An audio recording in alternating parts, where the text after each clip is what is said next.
जनहित न्यूज महाराष्ट्र चॅनलला सबस्क्राइब करा आणि रोज पहा आपल्या शहरातील बातम्या।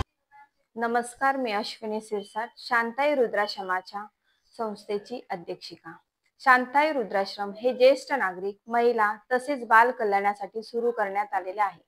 शांताई रुद्राश्रम मध्ये अत्यंत अल्प दरात सुखसोयी सुविधा आहेत। आश्रमाचा पत्ता आहे उल्हासनगर कॅम्प नंबर 4, नेताजी चौक जवळ, शिवनेरी हॉस्पिटलच्या मागे। पद्मा कोचिंग क्लासेस, फुलवरी बंगलो या ठिकाणी आहे। गरजू नागरिकांनी रुद्राश्रमाला भेट द्यावी किंवा स्क्रीनवर दिलेल्या क्रमांकावर संपर्क साधावा। शांताई रुद्राश्रम मध्ये अत्यंत अल्प दरात सोयी सुविधा उपलब्ध आहेत। हे आश्रम नसून प्रत्येकाचं आपलंसं हक्काचं घर असं आहे। शांताई रुद्राश्रम मध्ये मोकळेपणा व कौटुंबिक वातावरण आहे। तरी जास्तीत जास्त गरजू निराधार लोकांपर्यंत हा संदेश पोहोचवावा, जेणेकरून गरजवंतांना याचा नक्कीच लाभ मिळेल। धन्यवाद।